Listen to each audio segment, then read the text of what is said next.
Обеспечить доступность вакцины от коронавируса каждому жителю республики. С этих слов глава Чувашии Олег Николаев начало сегодняшнее заседание оперативного штаба по предупреждению распространения коронавируса. Для того, чтобы наибольшее количество людей могли сделать прививку, руководитель региона предложил начать использовать передвижные фельдшерско-акушерские пункты на колесах.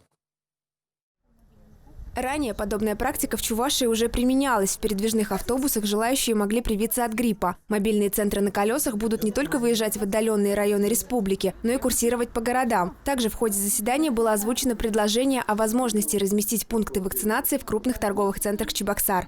Значит, на следующей неделе запланировано совместно с Минэкономразвития, и данное мероприятие обсуждено совместно с Роспотребнадзором. Значит, соберем совещание совместно с руководителями еще и крупных торговых центров нашего города, значит, на предмет размещения пунктов вакцинации именно в этих торговых центрах, потому что данное мероприятие допустимо, практика имеется, соответственно, будут предъявлены все условия, которые необходимы для осуществления вакцинации в торговых центрах, соответственно, тем самым мы увеличим охват вакцинированных.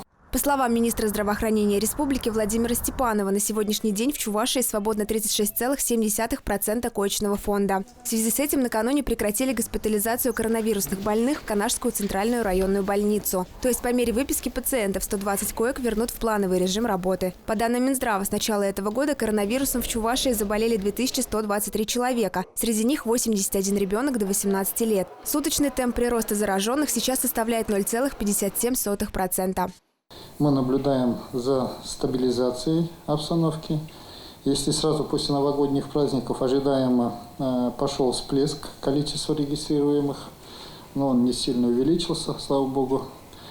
И ситуация в последние дни фиксируется, что идет медленно, постепенное уменьшение количества заболевающих. На сегодняшний день в Чувашии развернуты 33 пункта вакцинации. В республику с начала прививочной кампании поступило почти 4500 доз вакцины от COVID-19. Более 3000 человек уже сделали прививки. В основном это медики, социальные работники и педагоги. До конца января ожидается поступление еще 17,5 доз вакцины, а уже в феврале более 27 тысяч. Записаться на прививку можно через участкового терапевта, по телефону регистратуры поликлиники, через портал госуслуг и по номеру 122.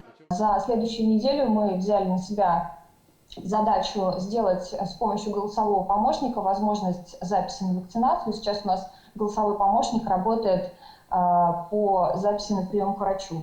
Также в ходе заседания оперативного штаба стало известно, что Мининформполитики Чувашии подписала соглашение с одной из компаний такси, которая позволяет медработникам бесплатно выезжать к пациентам. Правда, для поездок существует лимит – 2000 рублей до конца января и 3000 рублей на февраль. Запросы на транспортные перевозки от медиков будут приниматься в круглосуточном режиме. Татьяна Самсонова, Семен Антонов, Вести Чувашия.